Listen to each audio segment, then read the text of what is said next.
People ask what's distinctive about UCLA School of Theater, Film, and Television.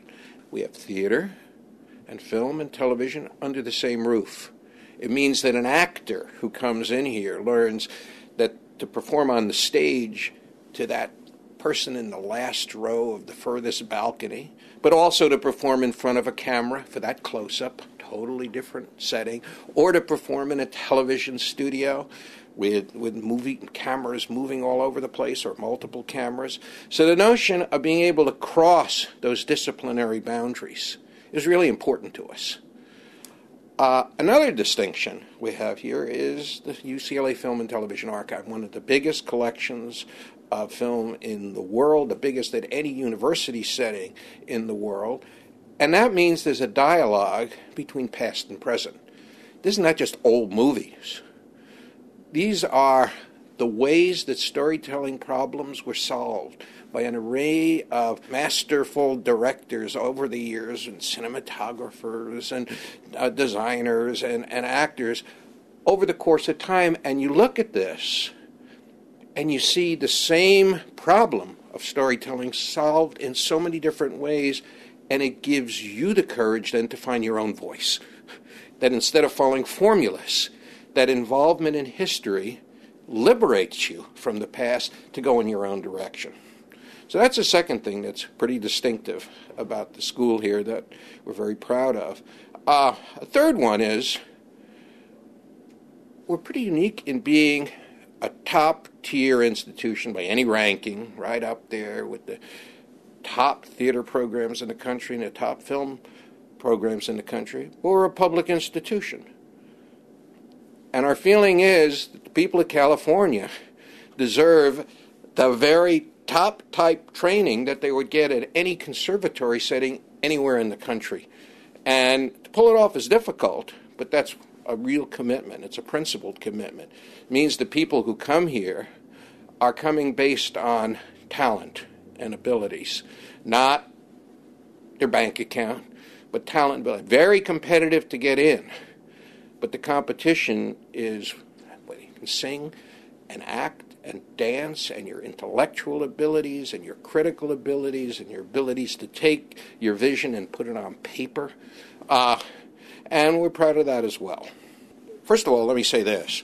Because we have a reputation to maintain, and as a top-tier institution and as one committed to advancing the art form, what goes on in the summer better be good, because otherwise it affects us. It affects that reputation. So the one thing that the two share is a quest for excellence and the highest standards. Second is many of the faculty who are teaching in our program and a lot of the people who are professionals in the community with whom we relate come here and teach. The third is a number of the people, not a huge number, but a significant number, then want to come out and apply to the school. And some of them get in at a later point because they come to fall in love with what we're doing and how we're doing it. So we think there's that potential relationship, I guess, is a basis for recruitment that's in the program as well. The fourth one is being on the UCLA campus and in Westwood. It's a great place. It's a beautiful setting. The fact that the school fronts on the Sculpture Garden, which is one of the major cultural sites in Los Angeles. It's a beautiful, friendly, expansive place to be. Our program and the summer program share that as well. I was a proper historian. I taught the first film course in a history department anywhere in the United States, and that was at the University of Pennsylvania. And that was at a time where teaching film at an Ivy League school was viewed as something akin to the teaching of Scrabble. It was not something that really serious intellectuals did. That's changed. I came here literally out of the Sahara Desert, not metaphorically, in 1974 to give 10 lectures dealing with film history, an approach to film history that empowered filmmakers. How do you look at film and learn something out of it that empowers you to make film? I gave those 10 lectures in 1974 and never left. And in that interim period, a major preoccupation was the building and shaping of the UCLA Film and Television Archive, which was not just holding a film, but a place that shows them to the community, a cinematheque, and that makes them an integral part of the education.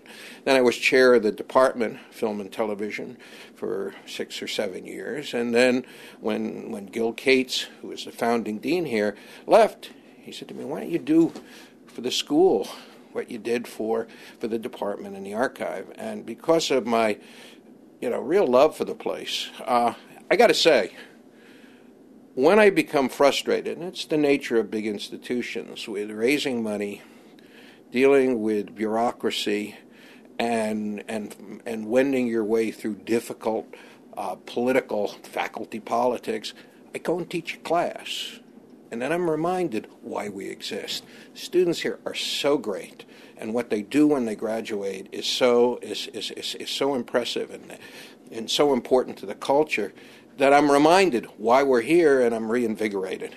I get that same feeling when I see the performances and the films that are presented at the end of the summer sessions. I say, "Wow, those guys are great. This is worth doing."